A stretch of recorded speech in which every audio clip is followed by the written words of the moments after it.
Aloha kako and welcome to Happy Hour, the time where myself, Kimberly Rose Walter, and producer Jill Dickerson come together to discuss our latest episode on Miss Happy Mess, the podcast. So happy Friday, Jill. Happy Friday, Kim. We are back. We are back. And we're at another Friday. I feel like this is becoming a milestone in my existence in the week. Do you know, is that what a milestone is? I don't even know what a Yeah, milestone it's a Friday milestone. Yes. You know what? The thing about milestones are they're just like points that we need to make it from A to B. So yes, I also am looking is. forward to Fridays now because I know I've made it through the week. Seriously. And it is kind of nice to be able to have a little bit of a recap on the week with you because it's not just like I've made it to Friday, but I also get a chance to reflect and decompress what's just happened with you, which is, I mean, honestly, it's very fulfilling for me. I actually love it too. It's like, yeah, it's so funny. It's kind of like free therapy or something like that to be able to process and digest the things that happen in like the last 2 or 3 or 4 or 5 days. Because then by tomorrow we can totally move on to the next thing and forget about it on some level. And we don't have to forget about the good things, but I don't know, it just feels good to process it. And I understand like the whole happy hour Friday situation because you do want to digest what's happened in the week and let it go so that your weekend can be something different, right? So that you can actually relax and be with your family and kind of let it all go and have a nice reset of 2 days before then you return back to do the same, whatever it is we're doing Monday through Friday. So, wow, I think I'm really actually processing weeks now and how they're You know, set up. after all of this time on the planet, we finally understand weeks. I think we were talking to one of our guests where we finally understood that, oh, yes, Sunday was supposed to be the official day off. Oh, yes, that was Asia. And it Yeah, was so funny. How did we not talk about that last week, by I the way? know. When you were even like, Kim, there are still places in the country that 100% close on Sunday. It's Yeah, just that we don't do that in America. I'm like, exactly. oh, Yeah, places in the world, it's a very normal thing. We've just forgotten about it here. so that's how weeks go. And weekends, you're welcome. Anyway, so this episode on Tuesday that just dropped, we were talking to Stephen Yim, who is a real estate lawyer in Honolulu. By the way, such a nice guy, like so informative and very generous with his time and knowledge. I learned so much on that episode. I did too, honestly, because I kind of felt like, first of all, shameful admission. No, I haven't done any trust or will or estate paperwork yet. And I have been thinking about it since my daughter was a baby and now she's in college. So I feel like it's time. But I felt like before we heard him, that if I had something on paper, that was enough, that would be fine because nobody else has ever spoken about it that I've heard, to me at least, in such a relational way. So I really appreciated that. Yeah. And you know what? I'm the same as you. I thought about it for decades, pretty much, right? Because our Hmm. kids are in college, like you said. And I've been wanting to do something and putting something together. And admittedly, I still have not either. And you know what the weird resistance for me is? Is that I never feel like I have enough money to do it, which is crazy because I'm also trying to protect things for my kids. But I'm like, I don't ever feel like I'm in a state where I'm like, oh, yeah, I have enough expendable money to create a trust right Because you now. have to pay them to help you do it. Is that what you mean? Yeah. Yeah. Yeah. But it was interesting because I also felt it was a bunch of documents. So in my mind, I was like, I don't have enough money to pay for documents. But then when he was kind of laying it out in a way that was about relationships and about impact and legacy and so much more personal, it made me feel like I was not just dealing with paying for documents, but so much more. So I feel like a lot more motivated to try to figure it out and to get it done sooner than just keep pushing it off. Because honestly, that's what I've been doing. Yeah. No, I think I've been doing the same thing where it's like, wait, how much does it cost to have that meeting? Oh, yeah, I can't do that right now. Yeah. Ugh, And I'm not dying tomorrow. I mean, knock on wood. Like you never think you're dying tomorrow. Is no. that Well, when you first said, though, you weren't sure you had enough money, I thought you meant you weren't sure if you were rich enough or something, which is funny because I loved one of the questions that you had for him, which was, is this only for rich people? Which kind of is to that point of like, well, A, you have to pay to get it done. B, what are the things you're protecting? Even if it's your house, even if it's your something else. He was like, no, it's so much more. It might be who's taking care of your kids. But just that yeah. question alone I think it was really smart because I don't think that like in my life, That was the last thing anybody was telling me to pay attention to or do. Yeah. Yeah. And I did think, I really did think, like, one, do I have enough money to warrant making a trust? And then two, in the day-to-day sense, do I have money? I'm sort of broke to pay for a bunch of documents. Um, but like you said, especially when he said, who's going to watch after your kids? That hit me in my, like, now, like in my gut. That hit me so hard of like, oh, yeah, yeah, gotta figure that out. Who's taking care of my kids? 100%. Yeah. And Not like we're just especially if doing a they're club. under 18, obviously. Right. Yeah, yeah. And one of those little suckers is under 18, so we got to figure her out. So Yeah. I got a direct DM from a listener, and she had said that she's sort of going through something similar right now. And after listening to the episode, she realized, they were doing okay, that it's been really tough. And there's a lot of coordinating and everything. At least that's the gist of what I got from her text and stuff. But she was reassured to know that they weren't fighting, that they were still in it together, and that this process is just messy and it's okay that it's messy. And it kind of gave her a lot of, I think, hope and solace that it's just the process. And that was nice to hear. I love that she wrote you that. I mean, that's the whole purpose of doing this show in the first place, but also doing a topic like this, just to give people, insight into how you can do it, what questions to ask, and even just support if you're already going through it. I wanted to also bring up that, so this is the first episode that we've started a Substack for, and we're going to have our Substack now moving forward for any episodes where it feels like, oh, there are extra materials that the guests have shared or that might be relevant to this topic. And so on this one, it was cool because one of the things that Stephen mentioned was 7 crucial questions to ask when you're looking for the right, person to be your, what on their document, they call it your successor decision maker. I don't know, what would you call that, Kim? It's not successor. It's like not your beneficiary. It's the trustee for your Yeah. trustee. Who's your trustee? Yeah. But so it was cool because in the conversation, he only got to 1 or 2 of those because, as we all both know, we have limited time on the conversations. But you told people it would be on the Substack. So it is. And all 7 questions are there. And it's just a helpful guide if you're thinking about that topic. And also, there's a link to the book he mentioned, which is called Difficult Questions, How to Discuss What Matters Most. Because that's also where this topic came from, this idea that you had brought up, which is in the throes of grief when someone has passed away, it's really hard to be starting these conversations for the first time. Also, I was kind of giggling when you were talking about the Substack, because when you were like, and you said on the episode there'd be a Substack. LOL. No, to death. I was like, oh no. Who's making the Substack?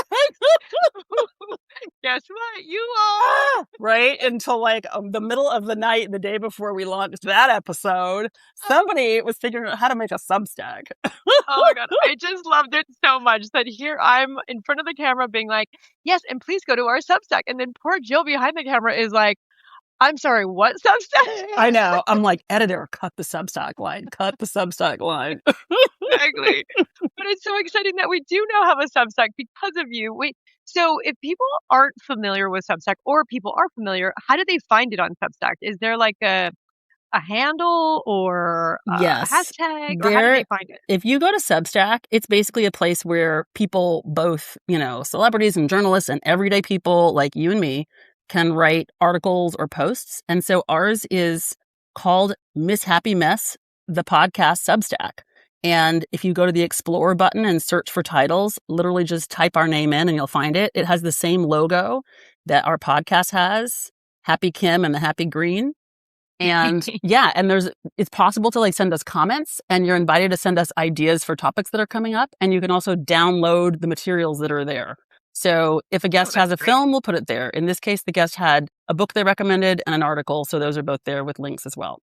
But if you can't find it, DM us on Instagram. Let us know. We'll help you find it. Yay! You're the best girl. I just say stuff and then you make stuff. I try. I mean, that's why it's fun. This is just like a board game for me and Kim. Life is just a board game. We just make it up as we go along. It totally is. It totally is. I wonder, oh my God, you're going to kill me because I'm about to do it again. I wonder if there's things from the Mary episode that we should put up on a Substack. Oh my gosh. Reading my Are you going to mind, kill me? not at all. I didn't know what you were going to say, so my eyes started rolling back in my head at first. But now they're firmly back, facing forward. You know what? I reached out to her and she has some great materials for us too about transparent communication and DBT skills and tips. So Ooh, I'm going to build a page for her, or we'll create a ooh. post for her for that earlier episode. And as soon as that's up, we will mention that in our Instagrams as well so people can find it. But you're right. She has great ideas and there's a lot more where that came from. Yeah, I feel like I should have said something about Substack then too. Totally. Yes. But you're already on it. You're such a good producer, Jill. You're doing a Aw, great thank job. you. Thank you. I think I'm going to go to the courthouse and change my official name to Producer Jill because I like it so much. I really like it too. It has like a really nice ring to It's it. kind of timeless. Producer Jill. It is. Exactly. It is. And like it brings with like boss right in the Oh, middle. Like you're just like a boss, you're efficient, you're going, but you're Jill. and I'm You're lovely producing and in the middle of fun. the night. So there you go. And so are you for that matter. And anybody who does this. Exactly. Oh my gosh. It's so crazy. And Jill, I mean, not to get too personal, but Jill, you're producing all of this while you are Oh, also going through a huge life change. oh my gosh. I know. Uh, We talk about love reinvention it. all of the time. I'm actually in the process of literally clearing out my house, repainting all of the walls white, thanks Ah, to our local lovely real estate agent who said that that is how people can come into your space and envision it as their own, and just really paving the way so I can live my life making podcasts, writing, traveling and visiting my daughter and my friends, and not feeling tied down. But it's scary as hell. It's a massive change. And I think that's why I was excited to do this podcast with you, Kim, because we're both yeah. going through changes in our life. It's bittersweet. And it's not my house, but I have known your house for the last 2 decades.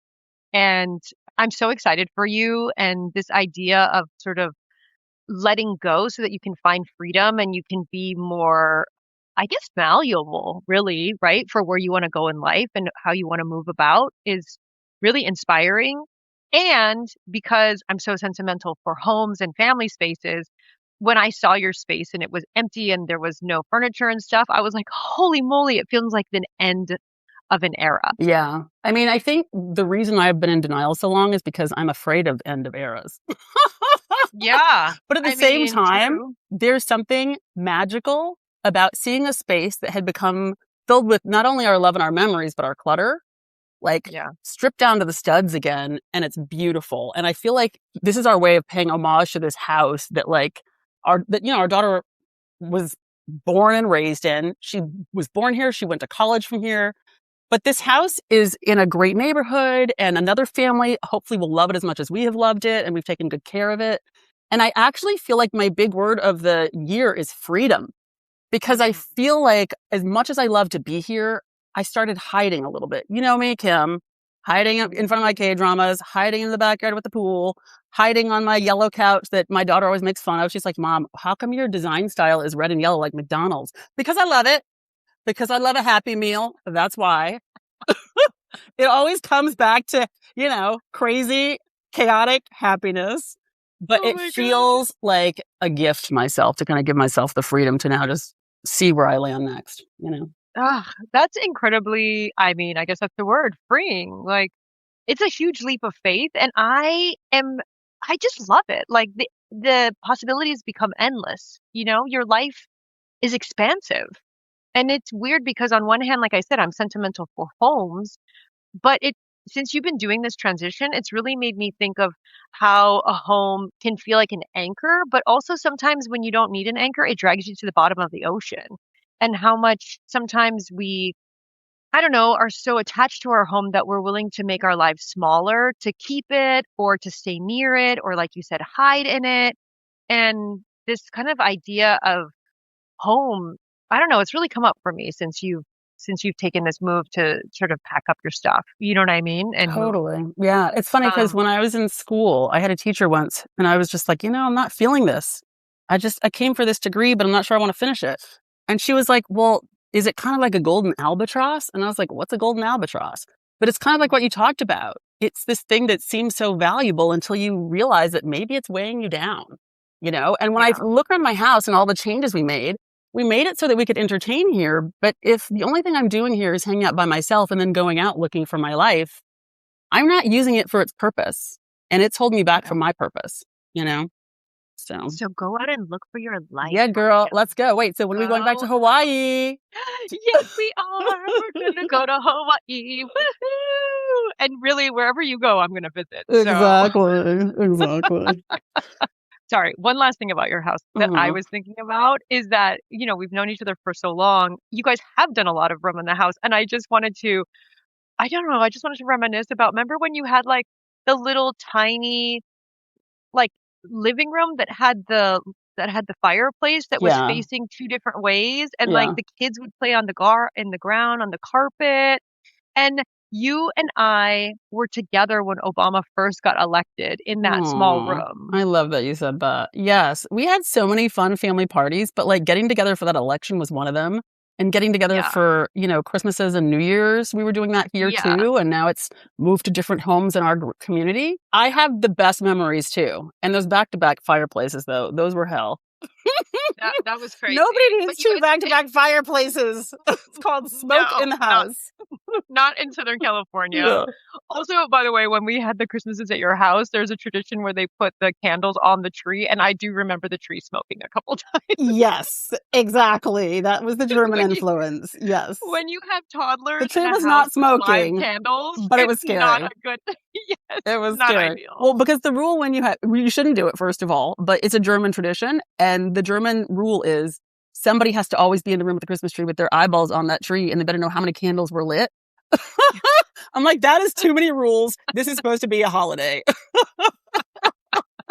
I'm out. So we haven't done that in a while, but I know what you mean. And I also remember, I don't know how many listeners know this, but Kim and I shared babysitter, and it was so amazing because when our kids were super young and were like 9 months old and she was working and I was working, one sitter took care of both of our kids together.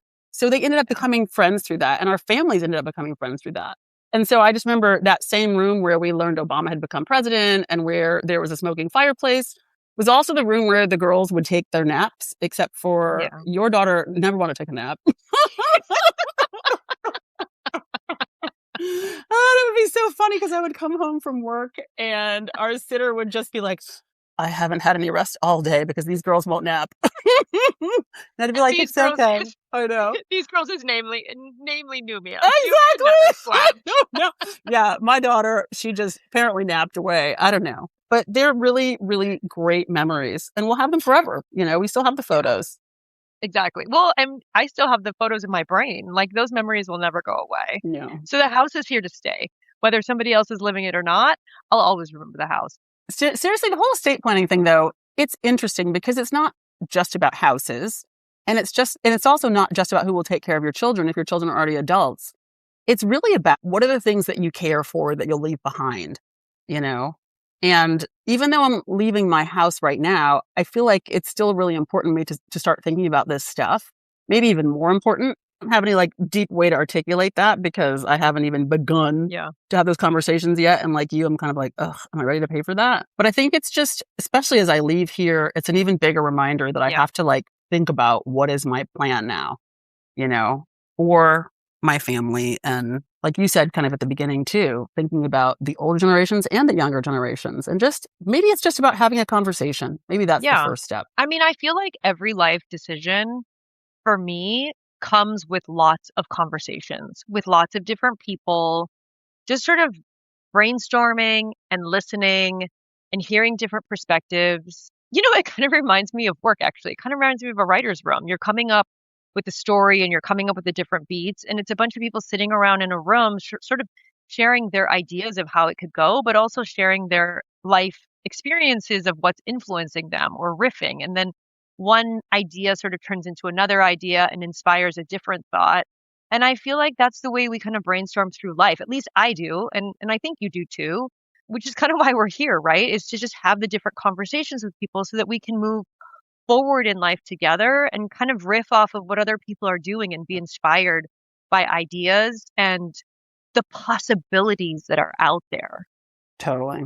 Yeah. Well, so who are we talking to next week, producer Jill? Oh, well, so next week we're talking to Donato Fatuesi, who is the co-host of Island Fever, our sister podcast. Yay! Yay! And as we like to call her, the queen of pivot.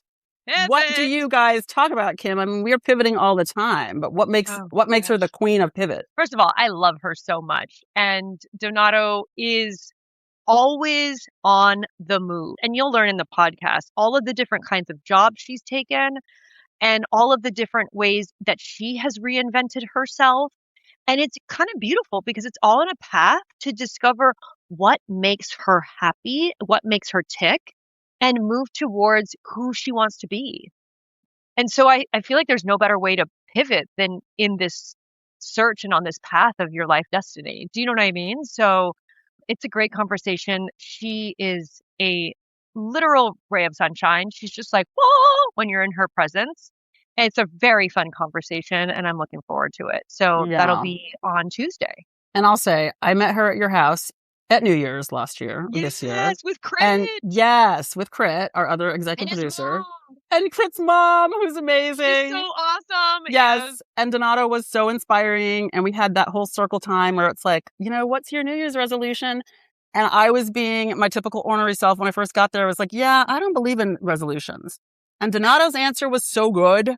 And my daughter's answer was so good. I was like, I need to get my act together and start coming up with something. So I'm excited just to spend more time with her and for you guys to hear the conversation as well, Yeah. because she gives Pivot like a new personality. I'm just going to put it that way. It makes you feel ready to do anything. She's been pivoting before pivoting was a pivot. I I don't even know what that means. don't either, but it sounds good. Okay, that's a sign that we're done. I know. We're done. And next week, back to the drinks. Exactly, exactly. Have a great weekend, Jill. Thank you. You too. Have a great weekend, everybody out there. Thanks for listening. We'll see you next time. Bye.